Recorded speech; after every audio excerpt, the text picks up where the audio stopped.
하나님께서 오늘 우리에게 주신 말씀은 열왕기상 19장 1에서 9절의 말씀입니다. 열왕기상 19장 1에서 9절의 말씀을 저와 여러분이 함께 교독하여 읽도록 하겠습니다. 제가 먼저 읽겠습니다.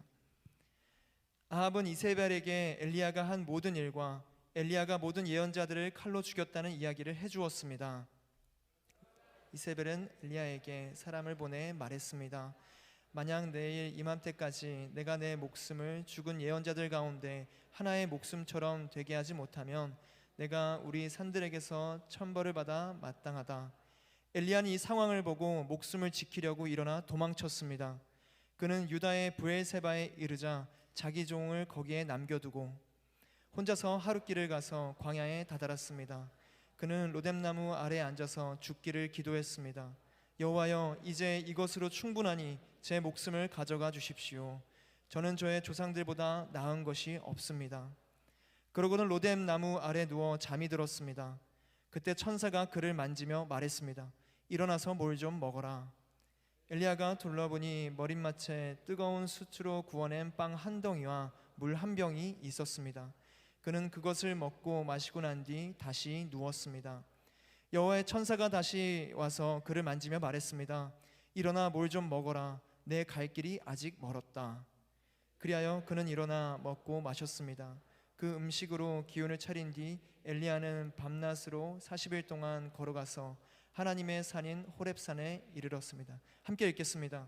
그는 거기에서 동굴 속으로 들어가 그날 밤을 지냈습니다. 아멘. 감사합니다. 우리에게 순종 끝에 찾아온 번아웃이라는 제목으로 이서진 목사님께서 말씀 전해주시겠습니다. 최종현 목사님 부르면 항상 제가 즐겁고 신나는 것 같습니다. 인생 레슨이라는 주제를 가지고 저희가 화요 성령 집회를 진행하게 됩니다. 그래서 좀 특별한 시간을 준비했거든요. 그 인생 레슨을 위해 우리가 뭔가를 처방하기 위해서는 그 진단을 먼저 해야 되겠다 이런 생각이 들더라고요. 특별히 번아웃에 대해서 좀 나누는 시간이기 때문에 번아웃에 대한 진단을 번아웃 신드롬 테스트를 하도록 하겠습니다. 공인된 테스트이기 때문에 계산기를 한번 다 어플리케이션으로 좀 켜주시겠어요? 그래서 항목을 제가 10개를 불러드릴 텐데 전혀 그렇지 않다 1점, 그렇지 않다 2점, 약간 동의한다 3점, 그리고 약간 그렇다 4점, 정말 이거는 그렇다. 그러니까 0 아닌 것 같으면 1점이고요. 보통이면 3점. 정말 이거는 나한테 해당된다. 그러면 5점을 하시면 되겠어요. 자, 문항 하나마다 점수를 하나씩 매기겠습니다. 1번, 전보다 잘 지치고 피로가 쌓여 있다. 일과를 마치면 녹초가 된다. 전혀 그렇지 않다 1점, 그렇지 않다 2점, 보통이다 3점, 약간 그렇다 4점, 매우 그렇다 5점. 저한테 카톡 보내신 분, 화요 성령 집회에 와서 피곤해졌습니다. 허브 공동체 지금 카톡 보내지 마세요. 2번, 지금 하는 일에 흥미와 의욕이 없다. 점수 매우 그렇다 5점, 전혀 그렇지 않다 1점. 3번, 자신이나 타인에 대해 더 비관적이고 비판적이고, 그러니까 타인에 대해서요, 트집을 잡게 되었다. 매우 그렇다 5점, 전혀 그렇지 않다 1점. 점수 한번 매겨보시겠어요? 4번, 유머 감각이 두드러지게 감소했다. 원래 재미없는 분들은 그냥 원래대로 써주시고요. 과거에 비해 원래 노잼이었으면 어떡하나요? 3점 주시면 됩니다. 5번, 평상시보다 머리가 자주 아프다. 이건 저도 해당 사항이 있네요. 6번, 아침에 심한 피로감을 느끼는 상태에서 일어나는 날이 잦다. 7번, 혼자 있을 때 자발적인 활동이 없어진다고 느낀다. 그러니까 혼자 있을 때 아무것도 안 하고 싶고 격렬하게 그냥 아무것도 안 하고 싶다는 생각이 드는 거 얘기하는 거예요. 8번, 매일 업무나 사람 사귀는 일, 과거의 일을 떠올리며, 그러니까 지나간 일들을 떠올리면서 계속 후회하면서 걱정하는 시간이 길다. 매우 그렇다 5점, 전혀 그렇지 않다 1점. 소화 상태가 나쁘거나 위통, 만성 설사, 장염 등이 찾아올 때가 있다. 그러니까 소화기관이 안 좋은 경우. 10번, 예전보다 더 많은 시간을 친구나 가족, 직장 동료와 떨어져 혼자 지내거나 혼자 지내고 싶다. 자, 점수를 10개 다 더하셨나요? 그러면 이제 결과를 발표해 드릴게요. 10점에서 15점 있으세요? 손 한번 들어보시겠어요? 저는 10점에서 15점입니다. 10점에서 15점 거의 없으신데 번아웃 증후군에 걱정이 없는 건강한 상태입니다. 건강한 분들 거의 안 계시는 것 같아요. 16점에서 22점 한번 손 들어보시겠어요? 그래도 다행이네요. 16점에서 22점은 이를 위해 필요한 건강한 긴장 상태입니다. 지금 컨디션을 유지해도 괜찮을 수 있습니다. 근데 거의 가장 많은 부분들이 걸리는 구간 두 개인데요. 23점에서 30점 한번 손 들어보시겠어요? 한국인은 거의 여기 있다 그래요. 다소 스트레스를 받고 있습니다. 회복 가능한 영역에 있습니다. 할렐루야, 화요성령 집회에서 점수가 낮아지길 바라고요. 그 다음에 한국인들에게 정말 많은 영역 31점에서 37점 손 한번 들어보시겠어요? 이상한 거 아닙니다. 한국인들 제일 많은 구간이에요. 가벼운 번아웃 증후군, 이미 번아웃 증후군의 초입에 들어오신 거예요.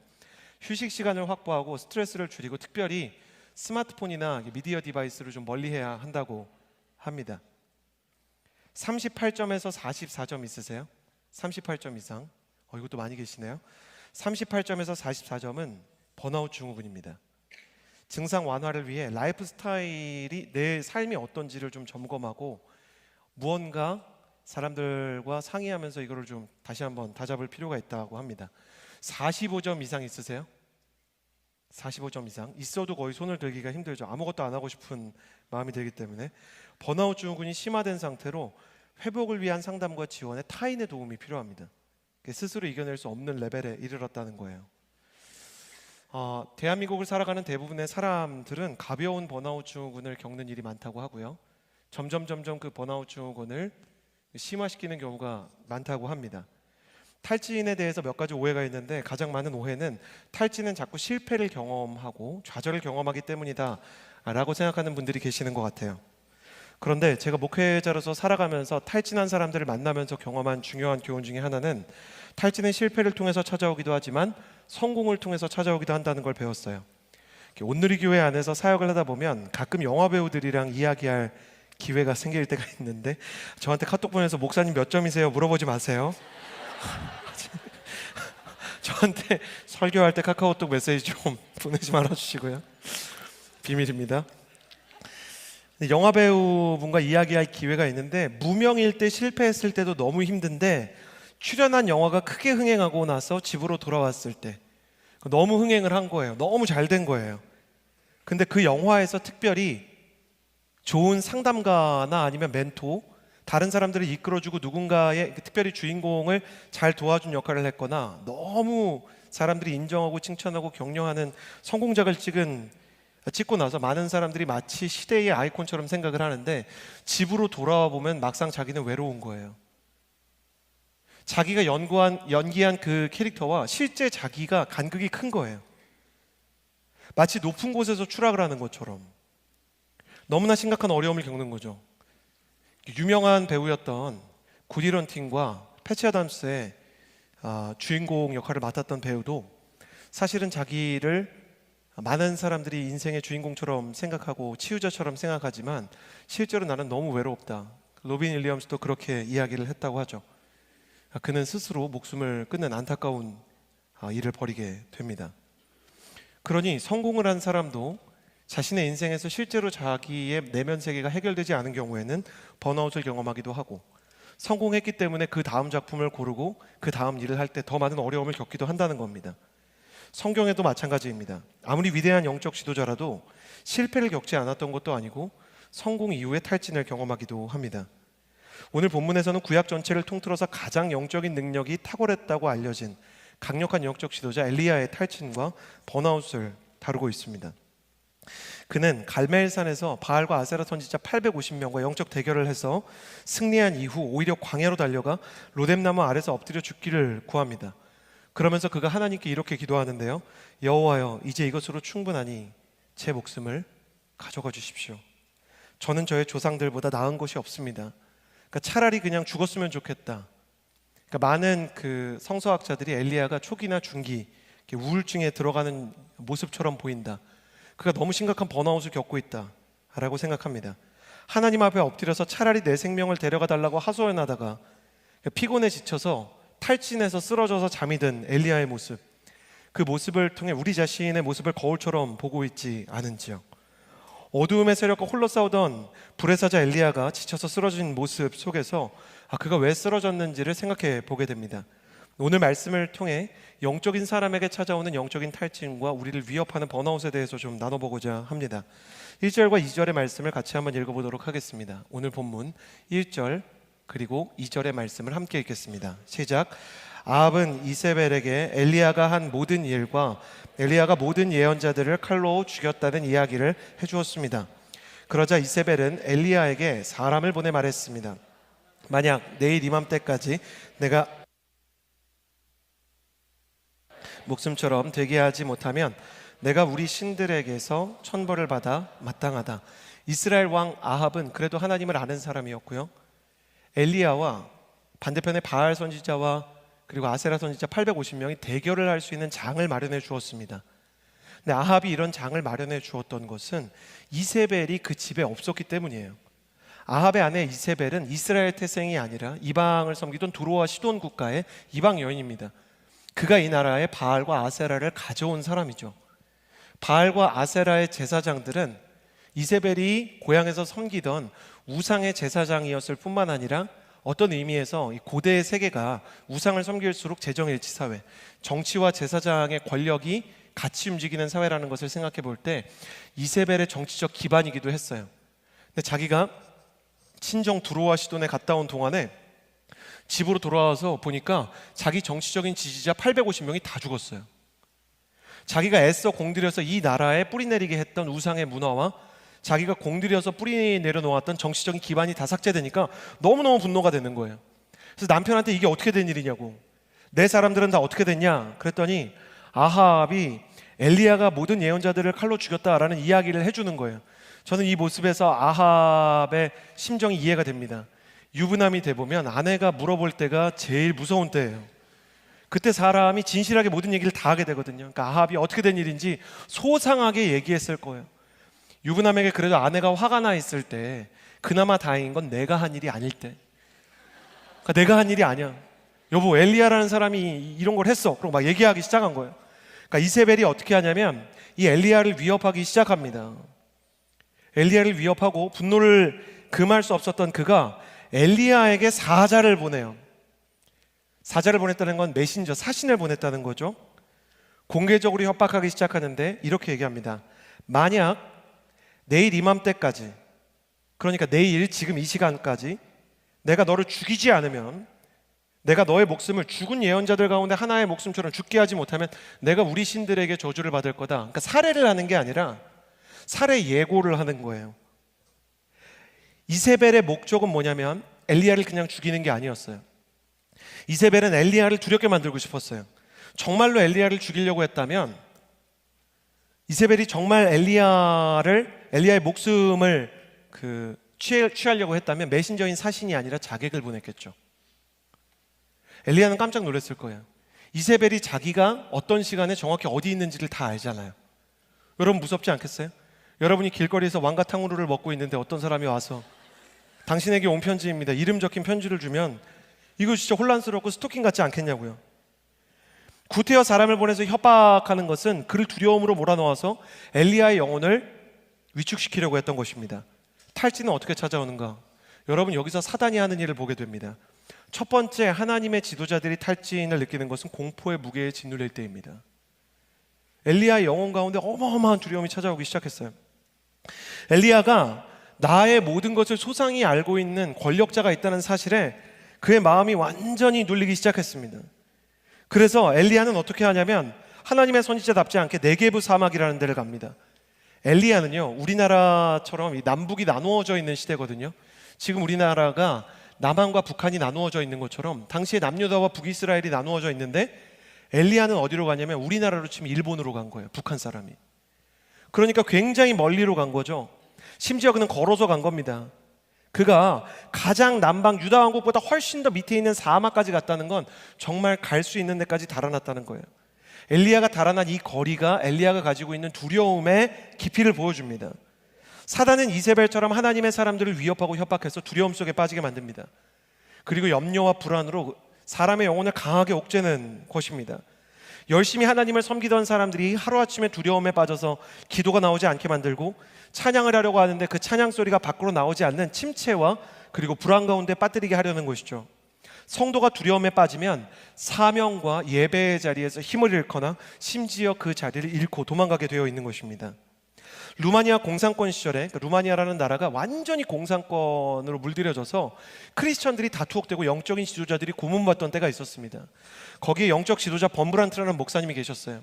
이 범브란트 목사님은 재판도 받지 못하고 그냥 구속 상태로 14년을 갇혀 있는데요, 그 중에 3년은 창이 없는 곳에 갇혀 있었기 때문에 낮과 밤이 구별이 되지 않을 정도였다고 합니다. 사람에게 물리적인 폭력을 가하지 않고 줄 수 있는 최고의 불안과 이 정신을 붕괴시키는 고문 중에 하나가 자연광을 전혀 쐬지 못하게 하는 건데, 이 범브란트는 시간 개념 없이 계속 감옥에 갇혀서 마치 미칠 것 같은 두려움을 가지게 되었죠. 게다가 재판이 없으니 자기 형기가 언제 끝날지 알 수 없잖아요. 그러니까 고난의 시작은 있는데 고난의 끝은 없는 거예요. 터널에 들어왔는데 터널 끝이 안 보이는 거예요. 범브란트 목사님은 영적으로 루마니아에서 최고의 영적 지도자였지만 심지어 스스로 목숨을 끊고자 하는 유혹에 휩싸였다고 얘기합니다.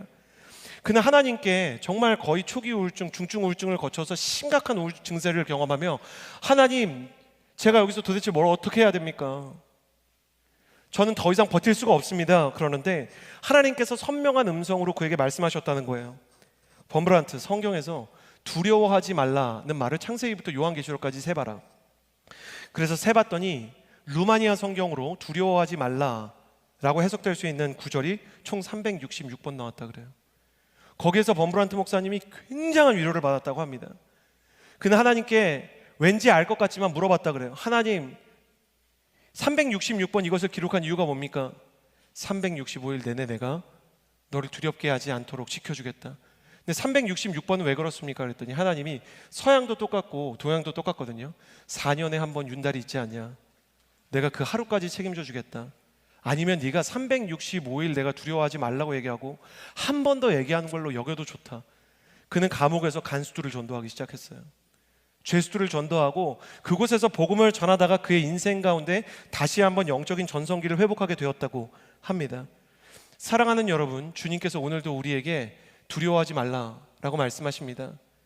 그런데 에티오피아의 빌립이 초대교회 때 복음을 전하면서 에티오피아의 초대교회가 많이 세워지게 됐잖아요. 에티오피아의 영적인 지도자들은 두려워하지 말라는 말을 이렇게 가르쳤다고 해요. 두려움과 싸우라. 사랑하는 여러분, 저는 여러분이 두려워하지 않을 뿐만 아니라 두려움과 맞서 싸울 수 있는 힘을 하늘로부터 부여받게 되기를 예수님의 이름으로 축복합니다. 엘리야가 이 두려움 가운데 의기소침해지는 모습을 통해 그를 응원하게 됩니다. 아직 포기할 때가 아닙니다. 하나님의 선지자여 일어나십시오. 그러나 더 심각한 그의 영적인 침체가 계속됩니다. 3절 말씀 같이 한번 읽어보았으면 좋겠습니다. 3절 함께 읽겠습니다. 시작. 엘리야는 이 상황을 보고 목숨을 지키려고 일어나 도망쳤습니다. 그는 유다의 부엘세바에 이르자 자기 종을 거기에 남겨두고. 3절에 엘리야는 이 상황을 보고 목숨을 지키려고 일어나 도망쳤다라고 되어 있습니다. 엘리야에게 이세벨의 살인 예고가 두려움이 되었다면 그가 이 상황에 대해서 생각하는 것은 상황에 대한 집중력을 가지고 왔어요. 그가 상황에 대해서 생각하고 생각할수록 그는 점차 하나님에 대해서는 잊게 만들었습니다. 여러분, 내 머릿속에서 계산과 인간의 경험과 자기 의와 내 상상이 많아지기 시작하면 그의 인생은 하나님에 대한 믿음으로부터 멀어지는 일이 태반입니다. 하용조 목사님께서 베드로와 제자들이 예수님을 버리고 도망쳤을 때 그들에 대해서 개인적인 묵상을 나눠주셨어요. 저는 근데 그 장면이 잊혀지지 않습니다. 제자들이 왜 도망쳤을까? 하용조 목사님이 생각해 보셨대요. 근데 본인이 설교를 준비하면서 묵상해 보니까 아마도 마음속에 예수님을 따라가면 나도 저렇게 결박이 되겠지, 예수님을 따라가면 나도 예수님과 함께 얼마 지나지 않아 며칠 안에 생명을 잃겠지, 많은 사람들이 나를 미워하겠지라는 생각이 그를 어렵게 하지 않았을까? 베드로가 로마 사람들이나 군병이 너가 예수의 제자가 아니냐라고 말했을 때 그 로마 군병한테 나는 예수의 제자가 아닙니다 라고 말하는 것은 이해가 되는 거예요. 근데 나중에는 로마의 군인이 아니라 대제사장의 어린 여종이 물어봐도 아니라고 소스라치게 손사래를 칩니다. 근데 여기서 중요한 건 대제사장의 어린 여종이라고 표현된 그 어린 여종은 상사가 묻지 않으면 말을 할 수 없는, 발언권도 없고 제보권도 없는 아이예요. 그러니까 이 아이에게 사실을 말한다 한들 아무 일도 일어나지 않는데 그 어린아이를 보고도 베드로가 두려움을 느꼈다는 겁니다. 하용조 목사님은 그 모습을 보고 너무 가슴이 아팠대요. 어린아이 하나를 보고도 베드로 안에서 상황을 보고 사람을 보면서 그 두려움과 그 낙심이 점점 증폭이 되었다. 그러면서 오늘 교회 성도님들에게 뭐라고 설교하셨냐면, 문제는 두려움이라는 게 상황을 보면서 상상력을 먹고 자란다는 거예요. 우리는 상상을 통해 믿음을 가질 수도 있고, 거룩한 상상력을 통해 상황에 대한 분석과 내 이성과 상식과 상상을 통해 더 많은 불안과 사단에 대한 묵상을 할 수도 있다는 거예요. 엘리야도 예외가 아니었어요. 이 상황을 보고 상상하면서 내 인생은 끝났다고 생각하는 거죠. 자기의 인생에서 더 이상 희망이 없다고 생각했어요. 사실 저는 엘리야가 이해가 됩니다. 바알 선지자와 아세라 선지자 850명과 싸워 이겼을 때 그렇게 생각하지 않았겠어요? 이제는 고생 끝 행복이다, 내 세상이 왔다. 그땐 그랬지. 자기 마음속에 정말 이제 바알과 아세라 선지자와 싸워서 이겼는데 이제는 역전되지 않을까? 근데 이세벨이 나타나서 또 죽인다 그러니까 이제 못하겠습니다, 이런 생각이 들고 상황을 보면서 도망치기 시작했다는 거예요. 그는 자신이 처한 상황을 계속 묵상하고 생각하고 또 생각했습니다. 여러분, 우리는 진짜 여기서 중요한 걸 배워요. 저를 보시겠어요? 사람이 상황에 대한 상상을 거듭할수록 자기의 내일에 대한 결론을 스스로 짓게 된다는 거예요. 이렇게 될 것이다, 단정 짓는다는 거예요.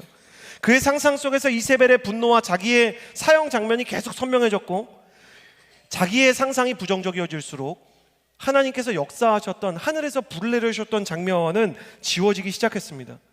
여러분, 화요 성령 집회에 나온 사람들 중에 제가 그냥 생각할 때, 이건 저의 그냥 뇌피셜이지만 80% 정도는 회심을 한 사람들이고 성령의 충만함을 경험한 사람들이에요.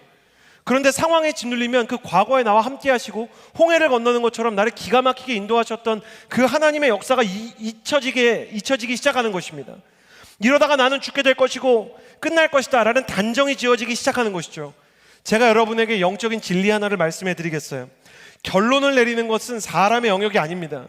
지금 내 상황이 현실이라고 하더라도 앞으로 이 상황 때문에 내가 이렇게 되겠다라는 결론을 짓는 것은 나의 영역이 아니라 하나님의 영역인 줄을 믿습니다.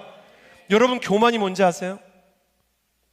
나의 내일에 대해서 마침표를 먼저 찍는 거예요. 이렇게 될 것이다, 이렇게 해야 한다, 내 인생은 이쪽으로 갈 것이다, 단정 짓고 하나님보다 빨리 부정적인 예언들을 하고 전망을 하는 거죠. 긍정적인 전망을 하더라도 결론을 내 마음대로 내리기 시작하면 하나님이 일할 공간이 없어지기 시작하는 거예요.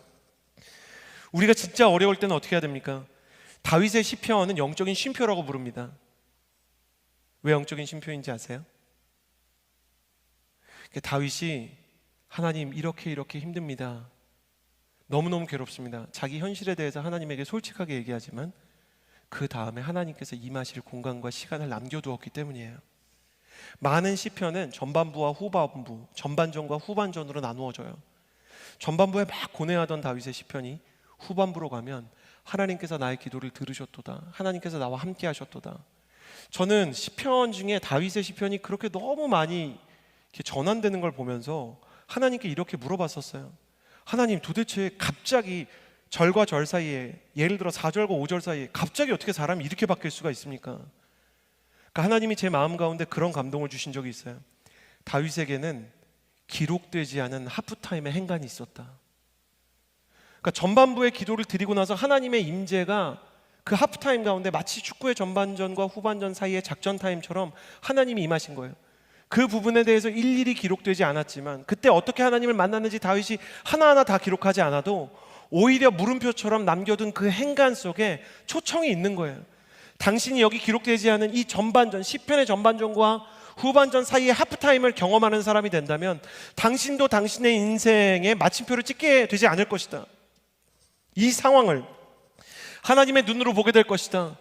영적인 마음을 가지게 되는 것입니다. 여러분, 축복합니다. 힘든 건 힘든 것대로 얘기하십시오. 그러나 하나님을 만나는 하프타임, 하나님의 임재가 있는 시간, 그것이 오늘 화요 성령 집회가 되기를 예수님의 이름으로 축복합니다. 그리고 이 예배를 통해서 여러분의 마음이 바뀌고 여러분의 생각이 바뀌고 여러분의 내일에 대해, 여러분의 환경에 대해 여러분이 해석하고 여러분이 전망하는 모든 말들이 변하게 되는 역사가 성령으로부터 주어지기를 예수님의 이름으로 축복합니다. 상황에 사로잡히지 마십시오. 내일을 단정하지 마십시오. 우리가 사로잡혀야 되는 것은 상황이 아니라 그 상황 위에 계시는 하나님이신 줄을 믿습니다. 내 상황이 어려워도 나의 과거의 홍해를 갈라주시고 하늘에서 불을 내려주셨던 그 하나님이 사라진 것이 아닙니다. 다시 한번 이 상황을 통해 하나님의 일이 일어날 하프타임이 가까이 오고 있는 줄을 믿습니다. 할렐루야. 거룩한 하나님의 임재를 경험하게 되기를 소원합니다. 세 번째, 엘리야의 탈진에 대해서 나눕니다. 4절 말씀 같이 한번 읽어보도록 하겠습니다. 4절 함께 읽겠습니다. 시작. 혼자서 하룻길을 가서 광야에 다다랐습니다. 그는 로뎀나무 아래 앉아서 죽기를 기도했습니다. 여호와여, 이제 이것으로 충분하니 제 목숨을 가져가 주십시오. 저는 저의 조상들보다 나은 것이 없습니다. 엘리야가 저는 저의 조상보다 나은 게 없습니다. 저는 머저리 같은 사람이고 부족한 사람이고 저 같은 사람은 하나님의 일을 할 수가 없습니다. 저는 사실 이 장면은 굉장히 와닿아요. 여러분은 설교를 해본 적이 없으시죠? 가능하면 앞으로도 얻게 되기를 예수님의 이름으로, 혹시 목회자 하셔야 되는 분들이 아니라면. 설교를 하게 되면 제가 유튜버들의 유튜브를 보면서 이렇게 약간 웃었던 적이 있어요. 유튜버들이 너무너무 힘들다는 거예요. 막 탈모가 머리가 빠지고 그런다는 거예요. 일주일에 한 번씩 어떻게 10분짜리 컨텐츠를 만들 수 있냐는 거예요. 그래서 제가 보면서 일주일에 4번씩 5번씩 설교하는 설교자들이 얼마나 많은데, 제가 보면서 하나님한테, 하나님, 저 사람들도 힘들죠. 당연히 힘들다는 거 이해합니다. 근데 하나님, 유튜버보다 목회자들이 더 힘들지 않습니까? 왜 저 같은 사람을 부르셨습니까? 그리고 유튜버들은 조회수를 볼 때야 자기 컨텐츠가 좀 이렇게 별로였구나라고 생각하는데, 설교자는요, 설교를 하는 동안 실시간으로 설교가 망해가는 과정을 경험할 때가 있어요. 그러니까 성도님들께서, 우리 대학청년부 성도님들은 너무나 진실한 분들이시기 때문에 단체로 이렇게 하세요. 이해가 안 간다는 그 비언어적 표현을 하시고요. 심지어 옆 사람에게 물어보는데 입 모양을 통해서 들려요. 너 저 무슨 말인지 알겠어? 이럽니다. 목사님 오늘 무슨 얘기하는 거냐? 그러면 정말 설교문이 아직 남아있는 상태에서는 정말 설교를 하고 있는데 집에 가고 싶어요. 야, 이거 어떻게 하냐? 하나님 왜 저 같은 사람을 세우셨습니까? 최선을 다했지만 하나님의 메시지를 전하기에 너무 부끄럽습니다. 너무 제 자신이 초라하게 느껴집니다. 성도님들에 대한 서운함은 정말 정직하게 0%고요. 스스로에 대한 자책이 100%. 그래서 막 그만하고 싶다, 너무 바보 같다, 머저리 같다는 생각이 드는 거예요. 엘리야가 그렇게 말하잖아요. 다른 영적인 지도자만큼 제가 되지 않습니다. 세 번째 탈진의 원인은 연민의 미로에 갇히는 것입니다. 여러분, 공포의 무게에 짓눌리고 상황을 계속 묵상하면서 상황의 안개에 덮인 엘리야가 이제 자기 자신을 보면서 너무 연민에 빠지는 거예요. 그리고 이스라엘 백성을 보면서도 서운한 마음이 드는 거죠. 하늘의 불을 보고 여호와가 하나님이라고 고백하더니 이세벨이 죽인다니까 아무도 도와주지 않는 그 사람들을 보면서 내 자신이 너무 불쌍한 거예요. 그리고 자기 자신을 볼 때 나도 이 상황을 이겨낼 만큼 난 그렇게 대단한 사람이 아닌 거예요. 자기도 너무 약하고 강하지 않고 사람들이 날 도와주지 않고, 그러니까 외롭고 초라하고, 그 외로움과 초라함의 씨앗들이 마음속에 심기니까 자기 연민의 앙상한 가지들이 자라기 시작하는 거죠. 나만 고생하는 것 같고 아무도 나를 알아주지 않는 것 같고, 그런 거에 서운한 자기에 대한 자책이 찾아오고, 그러니 나는 이 콜링이 잘못된 것 같다, 하나님은 왜 나를 부르셨을까, 방치된 화분처럼 나는 시들어가고 있다는 마음이 들기 시작했던 것이에요. 엘리야는 이렇게 자기 자신을 불쌍히 여기며 쓰러져 가기 시작했습니다. 오늘날도 더 많은 헌신을 하고 수많은 아울리치와 선교 사역을 하면서도 스스로를 볼 때 자책하고, 스스로를 보면서 난 왜 이거밖에 안 될까, 죄를 지을 때마다 하나님을 떠나고 싶은 사람들이 얼마나 많은지요. 후에 주님께서 말씀하시지만 내가 너 말고도 무릎 꿇지 않은 7,000명을 남겨두었다. 저는 그 말씀을 왜 할까 생각해 보았는데요, 하나님께서 그를 격려하시는 것이더라고요. 너와 말이 통하는 사람 7,000명이 있다. 내가 너를 홀로 두지 않겠다. 너의 인생에 동역자를 주겠다. 사랑하는 여러분, 화요 성령 집회를 다닐 때, 여러분이 정말 기도하면서 살아갈 때 하나님 이야기가 통하는 동역자들을 꼭 만나게 되기를 예수님의 이름으로 축복합니다. 당신의 눈물에 함께 울어주고 당신의 기쁨에 함께 웃어주며 당신을 위해 기도할 사람이 꼭 있었으면 좋겠어요. 저는 몇 가지 차원에서 여러분을 위해 기도하는 사람이 꼭 있게 되기를 바랍니다. 미혼 남녀 중에 동의하는 분 아멘 하세요. 여러분의 연애와 결혼을 위해 중보하는 사람이 꼭 있게 되기를 예수님의 이름으로 축복합니다. 아브라함이 자기 종을 보내서 누군가를 찾아온 것처럼 그런 중보자가 필요하고 연결자가 있게 되기를 바라요. 두 번째, 여러분의 영혼을 걱정하고 여러분의 영혼을 위해서 기도하는 사람이 있게 되기를 예수님의 이름으로 축복합니다. 그리고 여러분이 정말 힘들 때 기도를 부탁할 수 있는 영적인 멘토나 목회자, 영적인 지도자가 있게 되기를 예수님의 이름으로 축복합니다. 엘리야가 연민의 미로에 갇혀서 마치 혼자 있는 것처럼 자기 영혼을 핥히기 시작했어요. 그리고 그가 모든 것이 끝났다고 생각할 때 오히려 하나님은 찾아오십니다. 엘리야의 탈진을 보면서 굉장히 중요한 이야기를 여러분과 나누고 싶어요. 여러분, 세상에 요즘에 그런 이야기가 정말 많은 것 같습니다. 좋아하는 일을 하면 지치지 않는다라고 얘기하는 사람들을 봤어요. 저는 예수님을 안 믿지만, 예수님을 믿지 않는 분들이지만 강사분 중에 아니면 인플루언서나 성공한 사람 중에 내가 정말 좋아하는 일을 하면 지치지 않고 내가 잘하는 일을 하면 지치지 않는다라고 얘기하는 분을 보았거든요. 근데 사실 그게 진실이 아닙니다. 저는 목회자다 보니까 굉장히 놀라운 일 중에 하나가 그런 강의를 하시는 분이 그 강의하고 다음날 저를 찾아와서 사실 자기가 지쳐있다고 얘기하는 걸 본 적이 있어요. 그래서 제가 보면서 그게 이상하지 않았습니다. 제가 여러분에게 정말 중요한 말씀 중에 하나를 읽어드릴게요. 이사야 40장에 이런 말씀이 있어요.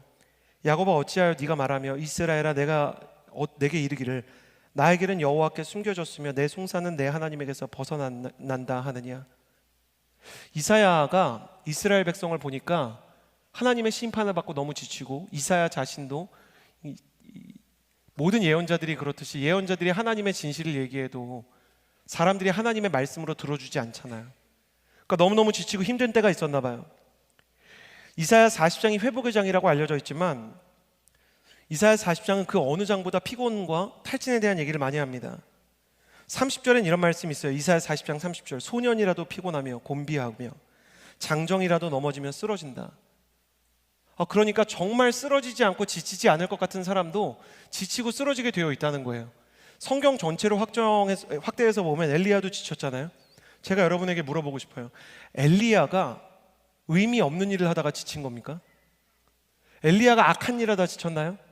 엘리야가 자기가 선지자라는 거에 대한 프라이드가 없었을까요? 성경을 정확히 보면 우리는 중요한 사실을 보게 돼요. 저를 보시겠어요? 심지어 비전과 사명의 길을 그 시대에서 가장 뛰어난 단 한 사람, 수십억 인구 중에 하나님이 한 명 뽑으면 그 한 명, 그 사람조차도 성경은 지칠 수 있다는 걸 보여주고 있어요. 그러니까 이건 뭐다? 선한 일을 해도 지칠 수 있다는 거예요. 하나님의 사람이어도 비전의 길을 걸어가도 지칠 수 있다는 거예요. 반대로 얘기하면 뭐예요? 여러분 잘 생각하세요. 지쳤다고 해서 그게 나쁜 일이 아니라는 거예요. 내가 탈진을 경험한다 그래서 이게 하나님께서 나에게 원하시는 길이 아니라는 사인은 아니라는 거예요. 너무나 많은 청년들이 선교사님들을 후원하고 한 영혼을 품기 위해 순장을 하고 1대1을 하고 하나님을 위해서 비전의 길을 가다가 탈진이 찾아오면 그런 유혹에 빠져요. 이건 하나님이 기뻐하시는 일이 아니라서 이렇게 지치는 건가? 아닙니다. 사실이 아니에요. 하나님의 길을 가도 지칩니다. 의로운 길을 가도 비전의 길을 가도 사명의 길을 가도 그게 정말 하나님 원하시는 길이라도 지칠 수가 있다는 겁니다. 이사야서 40장 30절, 소년이라도 피곤하며 곤비하며 장정이라도 넘어지며 쓰러진대요. 이사야가 보니까 다 지쳐요. 선지자인 자기도 지치고 엘리야도 지치고 다 지쳐요. 근데 이사야한테 하나님께서 지치지 않는 분 한 분을 가르쳐 주세요. 28절, 너는 알지 못하였느냐, 듣지 못하였느냐, 영원하신 하나님 여호와 땅끝까지 창조하신 이는 피곤하지 않으시며 곤비하지 않으시며 명철이 한이 없으시며 피곤한 자에게는 능력을 주시며 무능한 자에게는 힘을 더하시나니. 그리고 나서 이 유명한 구절이 나와요. 오직 여호와를 앙망하는 자는 새 힘을 얻으리니 독수리가 날개치며 올라감 같을 것이요 다른 박질하여도 곤비하지 아니하겠고 걸어가도 피곤하지 아니하리로다. 엘리야가 우주를 보니까 태양은 아침마다 떠요. 하나님이 막 이런다고 생각해봐요. 아, 오늘은 휴가야. 자전을 좀 멈추자. 다 죽는 겁니다. 공전 좀 하지 말자. 태양이랑 좀 가까우면 어때? 다 죽는 거예요. 태양이랑 좀 멀어지면 어때? 알아서 하라 그래. 다 얼어 죽는 겁니다. 어머, 나 얼어 죽었네. 창조 다시 하자. 이렇게 하시는 분이 아닌 거예요. 이사야와 엘리야의 하나님은 온 우주를 보니까, 온 성경을 보니까 엘리야가 봐도 이사야가 봐도 모세라도 지치고 아브라함이라도 지치고 엘리야라도 흔들리는데 그들의 하나님은 모든 순간에 흔들리지 않더라. 그 흔들리지 않으시는 하나님이 오히려 흔들릴 때 사명 가운데에서도 흔들리고 비전의 길을 가면서도 지치는 그들을 다시 일으켜 주시더라. 제가 지금 무슨 얘기를 하고 있나요? 여러분이 비전의 길을 가도 지칠 수 있다고 말씀드렸잖아요. 하나님 왜 나를 지치게 하십니까? 이게 옳은 길이라면, 이게 정말 내가 가야 되는 길이라면 왜 나는 쓰러지고 왜 지칩니까? 그 길 가운데 지치지 않는 하나님을 만나기 위해서, 내게 세임 주신 하나님을 만나기 위해서, 그러므로 이사야서 40장 31절은 오직 여호와를 앙망하는 자, 기다리는 자가 되라고 말하는 것입니다. 왜 우리는 화요 성령 집회에 와 있습니까? 첫 번째, 지칠 수밖에 없는 사람이기 때문입니다. 무슨 일을 하던 지치고 소진되고 마음의 상처를 받고 사람의 말 한마디에 일희일비하는 그런 존재일 수밖에 없기 때문에, 그런 연약한 존재인데도 왜 예배의 자리로 초청하셨습니까?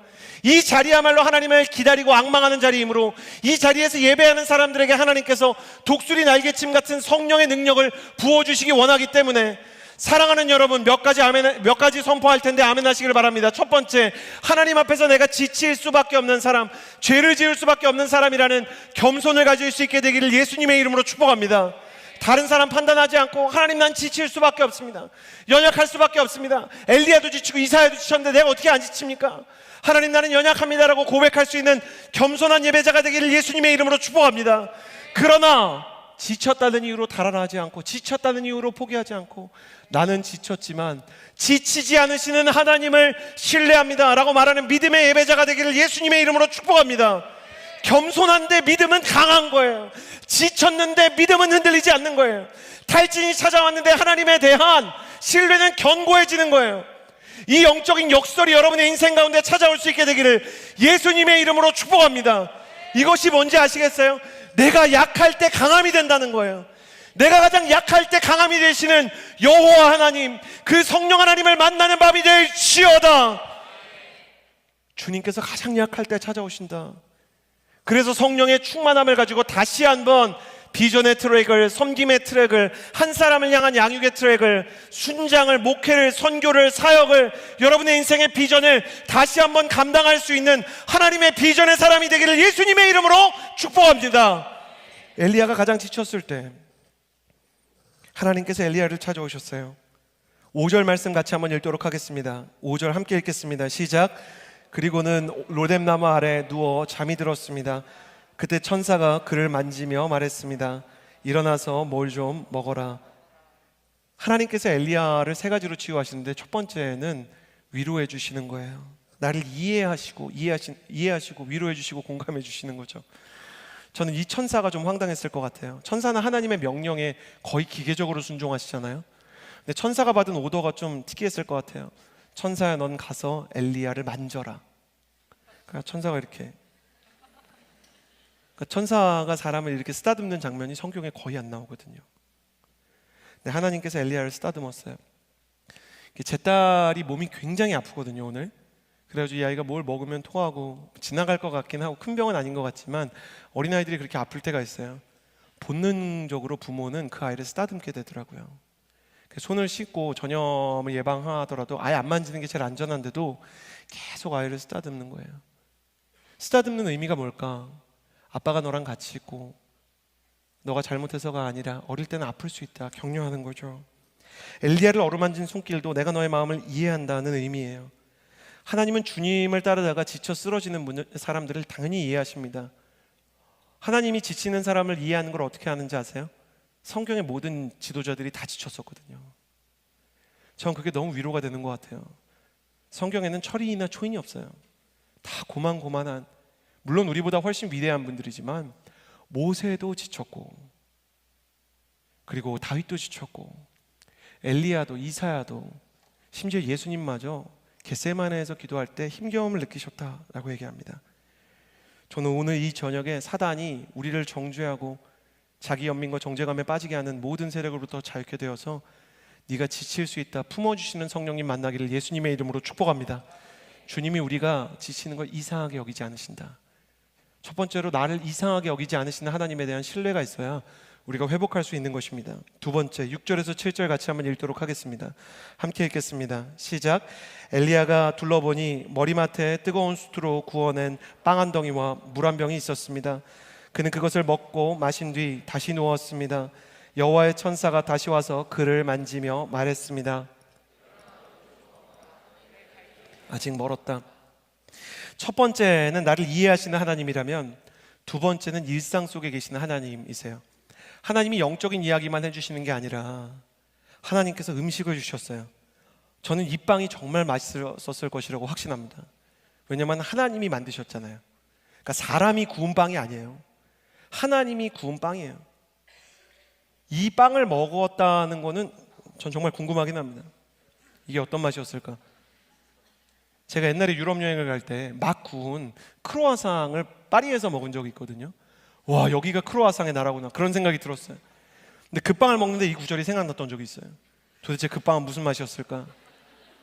하나님께서 영적인 이야기를 하시기 전에 그에게 빵과 물을 주세요.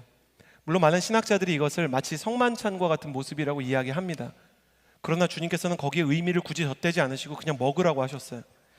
저는 이런 육적인 게 무슨 의미가 있을까라고 너무 영적으로 생각할 때가 있었는데요. 예배를 준비하는데 한 번은 제가 이제 설교 준비할 때 잘 뭐를 못 먹거든요. 근데 손이 저리고 떨리고 막 어지러운 거예요. 근데 한 지체가 예배 직전에 먹는 비타민제랑 주스를 준 적이 있어요.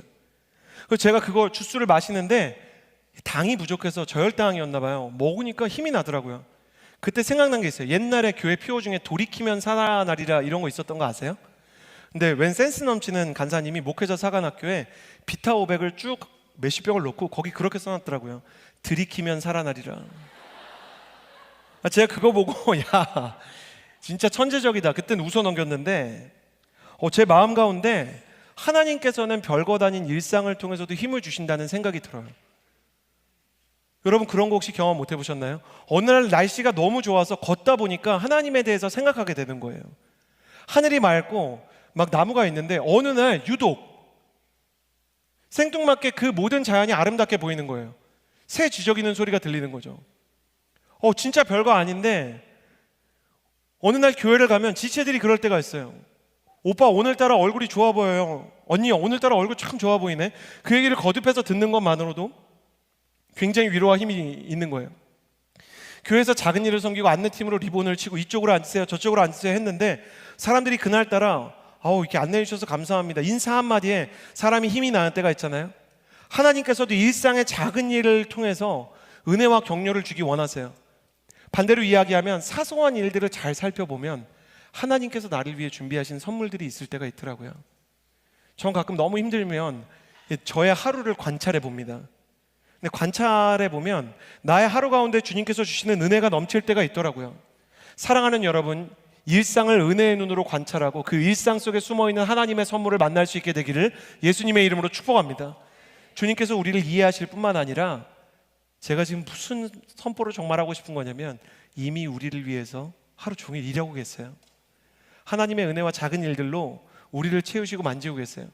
빵과 떡을 주시는 일상을 통해서 우리 인생을 공급하신다는 것입니다. 세 번째 나누기 원합니다. 8절에서 9절입니다. 같이 한번 읽어볼까요? 시작. 그리하여 그는 일어나 먹고 마셨습니다. 그 음식으로 기운을 차린 뒤 엘리야는 밤낮으로 40일 동안 걸어가서 하나님의 산인 호렙산에 이르렀습니다. 그때 여호와께서 엘리야에게 말씀하셨습니다. 엘리야야 여기서 뭘 하고 있느냐? 이 네게부 사막으로 가다 보면 그 네게부 사막에서 조금 더 걸어갔을 때 하나님의 산 호렙이 가까이에 나오게 됩니다. 엘리야는 사람을 피해서 광야로 갔는데 하나님은 그 광야에서도 엘리야를 하나님의 성지로 인도하고 계셨어요.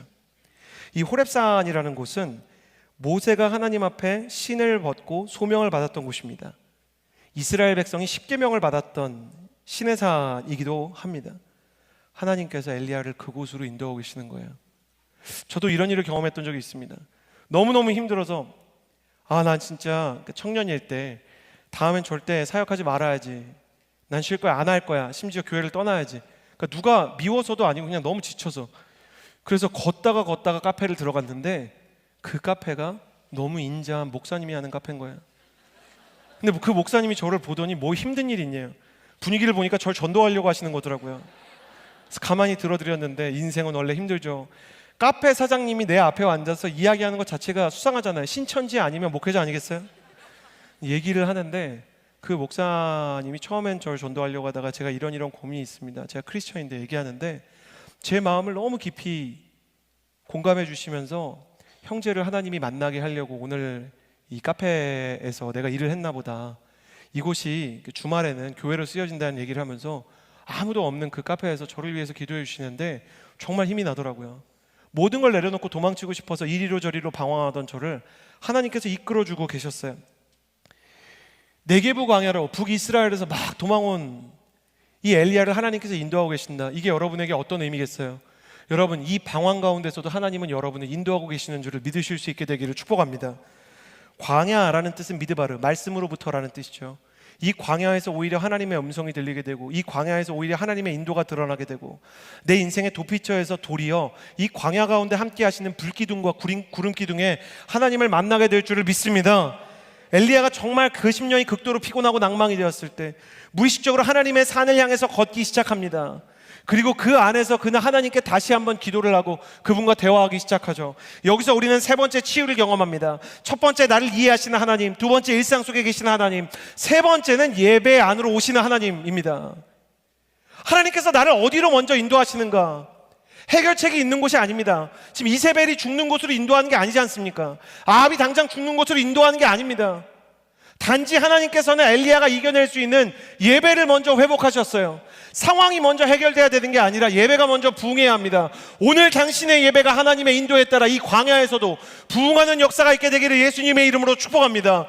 모세가 40년 동안 도피하던 그 시내산에서 하나님을 만났듯이 엘리야가 네게부 광야에서 하나님의 산으로 인도함을 받았듯이 당신도 광야에서 하나님의 영적인 예배를 향해 인도함 받는 역사가 오늘 일어나게 되기를 예수님의 이름으로 축복합니다.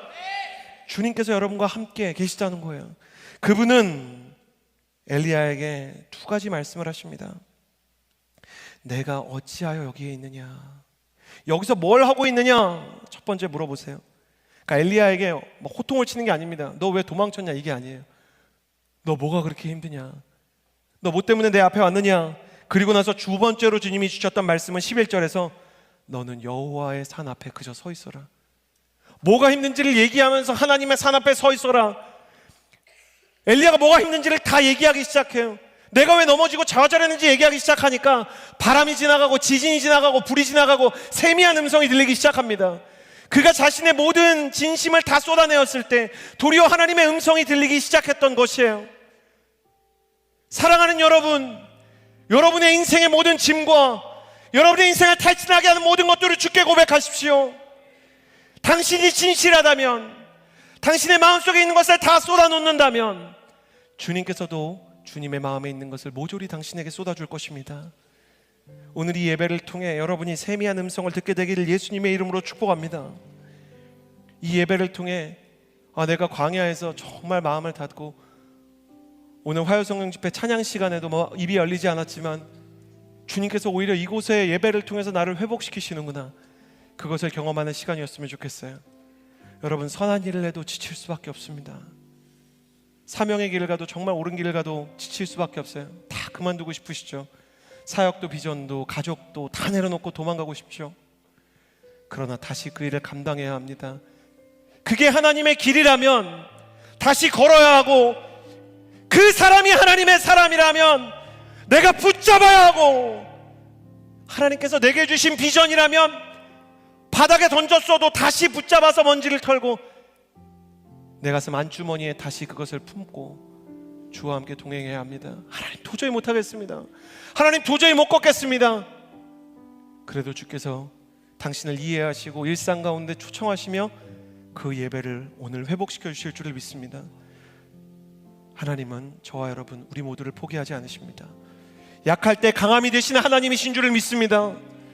그 하나님 앞에 여호와를 앙망하는 자로 독수리 새 힘을 얻는 거룩한 예배자들 그 탈진을 뛰어넘어 엘리야처럼 제2의 전성기를 맞이하는 하나님의 청년들이 되기를 바랍니다. 이 시간에 기도하며 나아가기를 원합니다. 초청을 좀 할게요. 내 힘으로 내게 주어진 인생을 감당하는 게 때로 너무 버겁고, 내가 탈진하거나 탈진까지는 아니더라도 나의 인생과 하루하루 또 내 인생이 너무 무겁게 느껴질 때가 있습니다. 그런 분들 자리에서 일어나 주시겠어요? 마태복음 11장 28절, 수고하고 무거운 짐진 자들아 내게로 오라, 내가 너희를 쉬게 하리라. 하나님, 영혼을 품는 게 너무나 힘듭니다. 내 힘으로 원수를 사랑하거나 내 힘으로 한 영혼을 품고 복음을 전하는 게 내 힘으로는 도저히 불가능합니다. 나에게는 지적인 한계와 감정적인 한계와 의지적인 한계와 너무나 많은 죄악이 있습니다. 내 죄를 내 힘으로 극복할 수 없는 분들도 자리에서 일어나 주시겠어요? 나의 연약함을 통해서 하나님의 일이 일어나기가 너무나 어려울 것 같다. 나의 연약함을 보면서 나 자신이 너무나 부족하게 느껴진다. 여호와 하나님, 나는 당신이 주는 힘이 필요합니다. 주님께서 내게 베푸실 능력이 필요합니다. 하나님, 내게 능력을 부어 주옵소서. 지치지 않으시는 하나님, 나를 충전시켜 주시고 나를 만져주시고 나를 다시 한번 일어나게 하여 주옵소서. 나를 알게 하시고 비상하게 하시며 채워주실 주님의 은혜를 구하는 자들마다 두 손을 하늘로 향하여 들고 주여 3번 부르짖고 그 능력 구하며 기도하겠습니다. 주여, 주여, 주여. 신실하신 하나님 아버지, 은혜를 더하여 주시고 하나님의 사랑과 하나님의 능력과 기름 부음을 하나님 앞에 구하며 나아가는 사람이 되게 하여 주옵소서. 성령 하나님, 기름 부음을 따라 주님을 따르게 하여 주옵소서. 신 하나님, 능력과 기름 부음으로 하나님, 우리가 힘을 얻게 하여 주시고 새 힘을 얻게 하여 주옵소서. 선하신 하나님, 주님을 따라 내 인생의 모든 연약함을 극복할 수 있게 되기를 원합니다. 아버지, 우리 가운데 더욱더 하나님께서 허락하시는 치유의 영광을 주옵소서. 주님만을 더욱더 사랑하기를 원합니다. 우리 가운데 허락하시는 하나님의 능력을 경험하기를 원합니다. 아버지, 내가 더 이상 일어설 수 없을 것 같이 지치고 공비하고 쓰러질 때 하나님의 사랑이 나를 살리시며 하나님의 역사가 나를 보호하실 줄로 믿습니다. 아버지, 나를 지켜주시고 오직 주님과 함께 나아갈 수 있는 하나님의 사람이 되게 하여 주시옵소서. 주님의 일하심을, 주님의 역사하심을 우리가 더욱더 붙잡기를 원합니다. 하나님께서 내게 함께 하신다는 사실을 내가 믿음으로 바라보기를 원합니다. 아버지, 역사하여 주옵소서. 주님, 내게 말씀하여 주시옵소서. 아버지께서 나와 함께 하실 때 우리가 모든 것을 감당할 참된 힘과 능력과 능력을 경험하게 될 줄로 믿습니다. 아버지, 내 인생 가운데 성령의 충만함을 허락하여 주옵소서. 주님께서 내게 허락하시는 그 길이 있음을 믿습니다. 주여,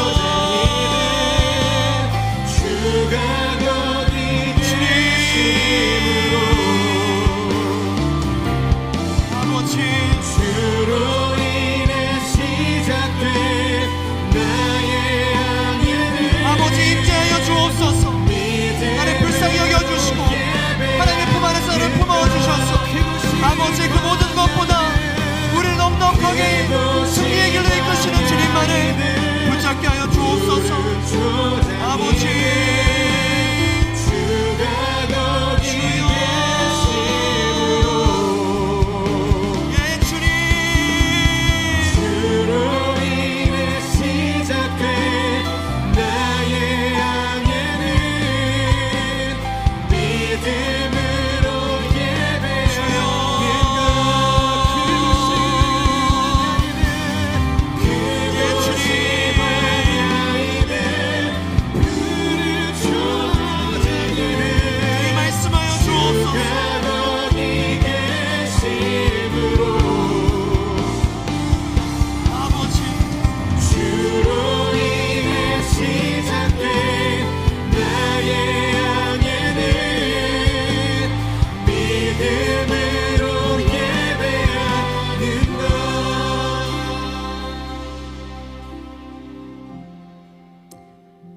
우리 가슴에 손을 얹고 기도하며 나아갈 때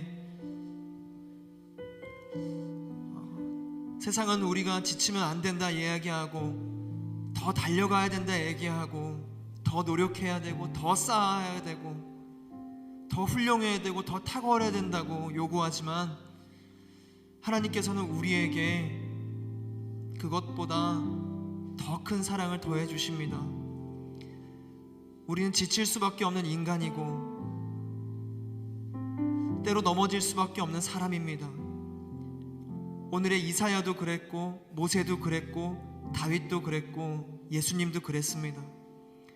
그래서 오늘 이사야에게 찾아와서 천사가 다가와서 그를 어루어만 주며 물과 먹을 것을 줍니다.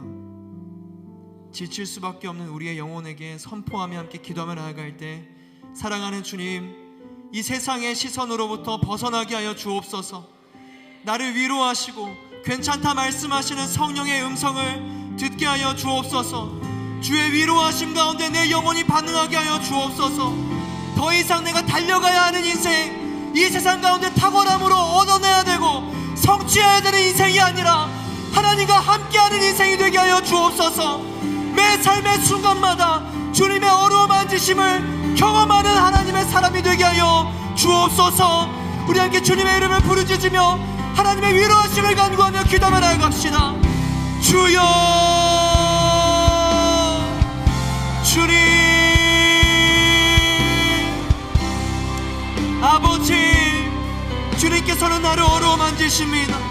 내게 괜찮다 말씀하십니다. 지칠 수 있고, 피곤할 수 있고, 곤비할 수 있고, 넘어질 수 있고, 상처 입을 수 있습니다.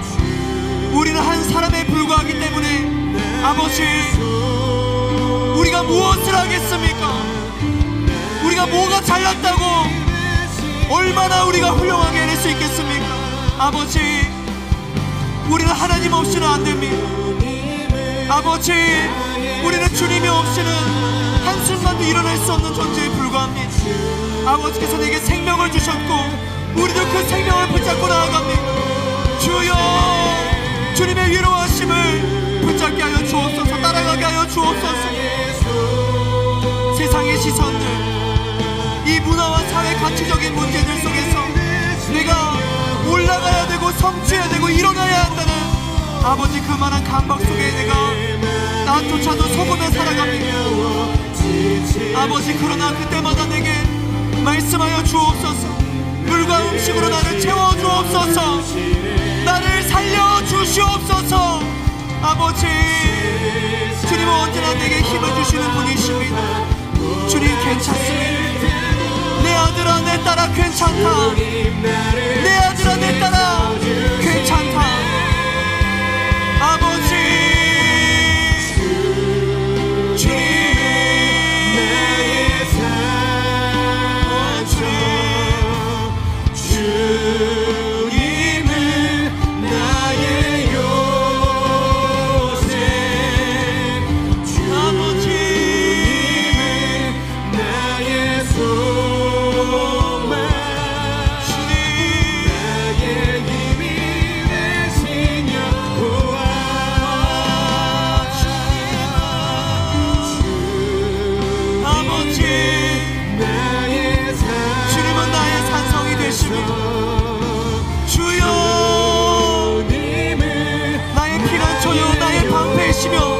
나의 힘 되시는 주님, 주님 앞에 있기를 원합니다.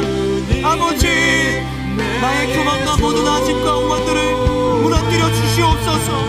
다시 한번 하나님 앞에 서게 하여 주옵소서. 주님의 위로를 경험하게 하여 주옵소서. 주여, 주님,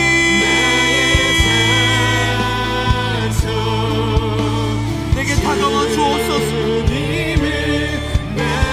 다가와 주옵소서. 일어나 뭘 좀 먹어라. 내 갈 길이 아직 멀었다. 내 갈 길이 아직 멀었다. 주님, 그 비전의 길을 향하게 하여 주옵소서.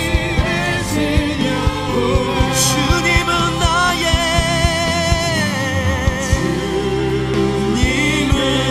나의 산소. 주님은 나의 요. 주님은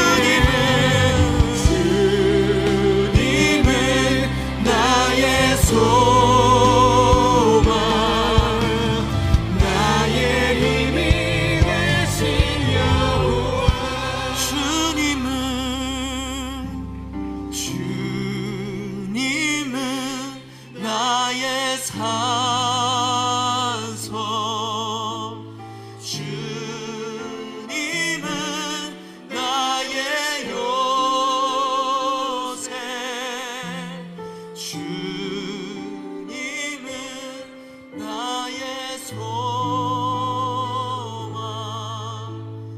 나의 힘이 되신 여호와. 사랑하는 여러분, 우리는 사람이기에 지칠 수 있고 피곤할 수 있고 넘어질 수 있습니다. 그것을 인정하는 것이 피조물의 겸손함입니다. 우리가 그 겸손함으로 있을 때 하나님의 음성을 듣게 될 것입니다.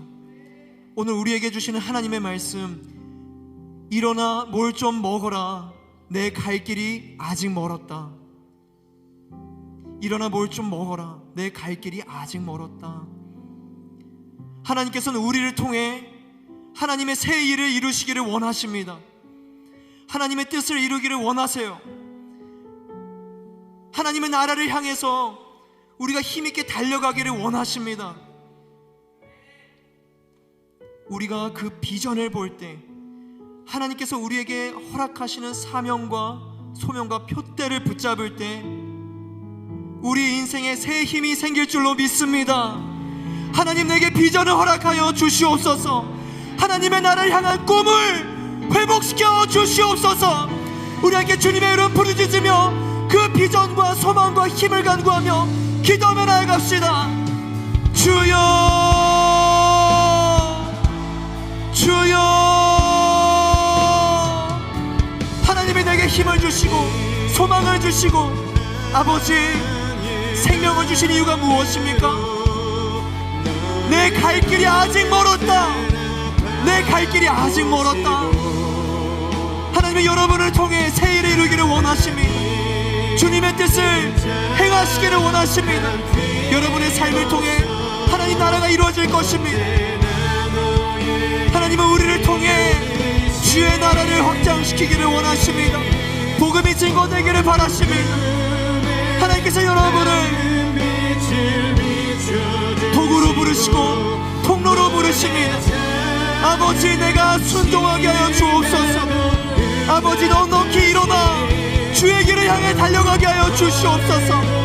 나는 부족하지만, 나는 연약하지만, 나는 아무것도 아니지만 아버지께서 내게 힘을 주십니다. 일어나 뭘 좀 먹어라. 일어나 뭘 좀 먹어라. 내 갈 길이 아직 멀었다. 주여, 그 길을 향해 가게 하여 주옵소서. 내가 여기서 아직 뭘 하고 있느냐? 내가 뭘 하고 있느냐? 너는 여호와의 앞에서 산에 서 있으라. 너는 하나님을 우러러보고 바라보고 서 있으라. 그분의 뜻을 기다리라. 하나님을 바라보라. 하나님의 뜻을 간구하라. 갈망하라. 비전과 표대를 찾으라. 내 영혼아, 그렇게 주님의 뜻을 발견하게 하여 주옵소서. 매 순간 매 순간 지칠 때마다 아버지, 그렇게 나아가게 되기를 원합니다. 더 이상 지치지 않고 내가 일어날 수 있는 힘은 오직 주님께 있습니다. 아버지, 그 비전을 찾게 하여 주옵소서. 붙잡게 하여 주옵소서. 내게 생명 주신 주님, 내게 비전을 주시고 표대를 주신 주님, 아버지, 내가 갈 바를 알지 못해도 내가 갈 수 있음은 주님께서 내 인생을 이끄시기 때문입니다. 주님, 내가 반응하게 하여 주옵소서. 듣게 하여 주옵소서. 그 길을 따라갈 수 있는 순종의 영으로 나를 덮어 주옵소서. 주여, 아버지, 내 갈 길이 아직 멀었다. 주님은 우리를 통해서 새 일을 이루기를 원하십니다. 새 일을 이루기를 원하십니다. 생명을 살리기를 원하십니다. 회복하기를 원하십니다. 치유하기를 원하십니다. 오 주여,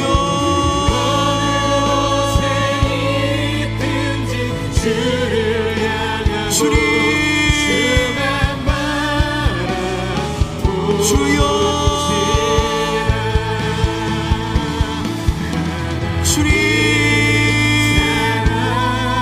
아버지, 엘리야가 피곤하고 지쳐 쓰러져 넘어 있을 때에도 그를 일으키시고 새 힘을 허락하신 주님, 아버지께서 엘리야의 삶 가운데 함께 하셨기에 그가 더욱 가는 만을 붙잡는 하나님의 사람이 주시옵소서. 아버지, 우리가 엘리야처럼 쓰러질지라도 넘어질지라도 하나님의 음성을 듣게 하여 주옵소서. 듣게 하여 주옵소서. 아버지, 날마다 성령의 음성에 귀 기울일 수 있는 하나님의 사람이 되게 하여 주시옵소서. 주여, 하나님의 비전을 허락하여 주시옵소서. 주의 꿈으로 내게 말씀해 주시고 오직 주님과 함께 할 수 있는 하나님의 사람이 되게 하여 주시옵소서. 아버지께서 내게 허락하시는 주님의 길을 따라가기를 원합니다.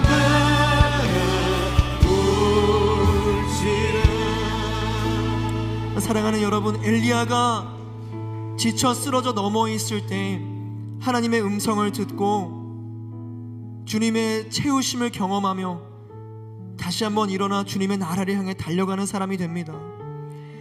인간의 힘으로는, 노력으로는 회복이 없습니다. 우리는 또다시 배고프고 또다시 지치고 또다시 쓰러지고 낭망할 뿐입니다.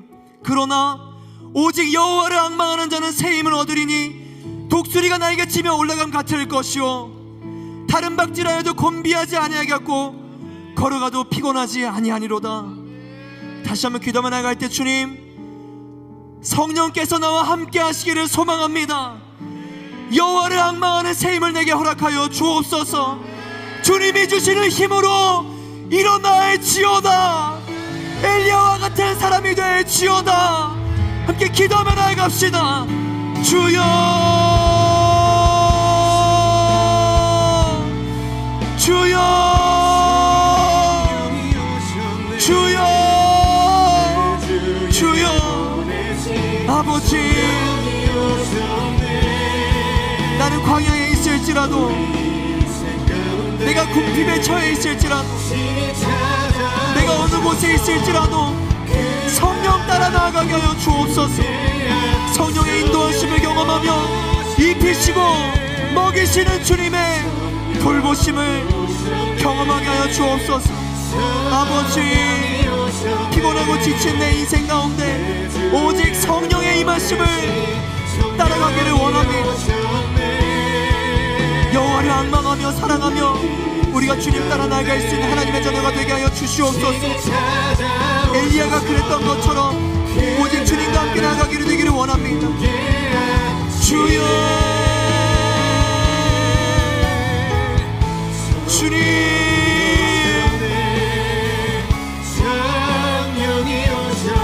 사람에 불과한 우리가 어떻게 하나님의 뜻을 이룰 수 있겠습니까? 사람에 불과한 우리가 어떻게 이 세상 가운데 승리를 경험하겠습니까?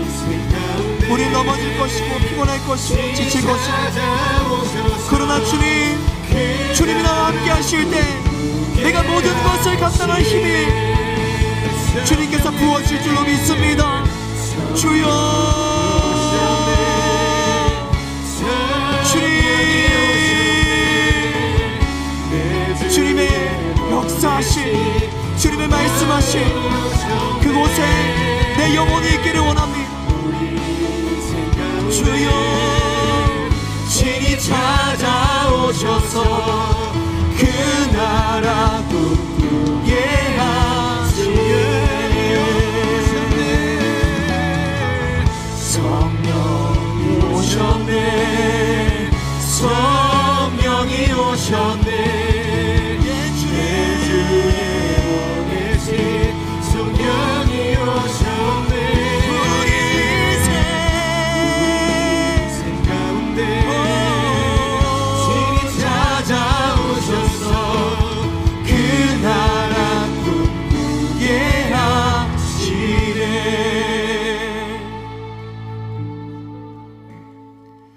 사랑하는 하나님 아버지,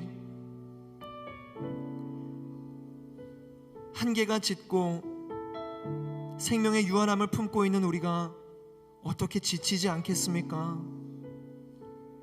어떻게 부족하지 않을 수 있겠습니까? 때로 완벽함을 추구하는 나의 모습, 삶에서도, 나의 모든 직장과 캠퍼스의 영역에서도, 심지어는 신앙 속에서도 완벽해야 될 것만 같은 압박감으로 나를 올가매는 그 사단의 소리가 있습니다. 그러나 주님, 오늘 우리에게 이 엘리야의 말씀을 통해서 지칠 수 있음을 인정하는 겸손을 알려주시니 감사합니다. 그리고 우리가 지치고 곤비할 때마다 주의 천사가 찾아와서 어루만져 주시며 물과 먹을 것으로 채워주시는 하나님의 은혜가 있음도 보게 해주셔서 감사합니다. 아버지, 이 말씀을 기억하고 우리가 넘어져 쓰러져 피곤해서 지칠 때에도 영원히 사랑으로 우리를 품으시고 돌보시는 하나님의 사랑을 기억하게 하여 주시옵소서. 주님께서 나를 돌보시기에 내가 이 땅에서 이 생명을 살아감을 기억하게 해주시고, 주님께서 허락하시는 생명과 힘이 나를 위해서 살아가는 것이 아니라 주님의 산 앞에 서 있는 우리의 영혼 되게 하여 주옵소서. 주님의 나라를 위해 쓰임받는 하나님의 사람이 되게 하여 주옵소서. 아버지, 이제 내가 더 이상 세상에 지치는 소리에 귀 기울이지 않겠습니다. 오직 여호와를 앙망하며 오직 하나님의 사랑 가운데 거하며 지치고 피곤할지라도 하나님께서 주시는 새 힘으로 일어나 주의 나라를 세우는 사람이 되겠습니다. 주님, 나를 사랑하여 주옵소서. 내게 힘을 더하여 주옵소서. 주님, 감사합니다. 감사합니다. 이제는 우리 구주 예수 그리스도의 은혜와 하나님의 사랑과 성령의 교통하심이 지치고 피곤할 수밖에 없는 인간의 유한함을 인식하는 겸손함으로 나아가기를 소망하는 하나님의 백성들 머리 위에, 그리고 영원히 우리를 돌보시고 먹이시는 그 하나님의 사랑만을 붙들기로 소망하는 주의 군사들 머리 위에, 지금도 그렇게 주의 사랑을 전하는 모든 선교사님의 사역과 그 가정 위에 이제로부터 영원토록 함께하옵시기를 간절히 축원하옵나이다. 아멘.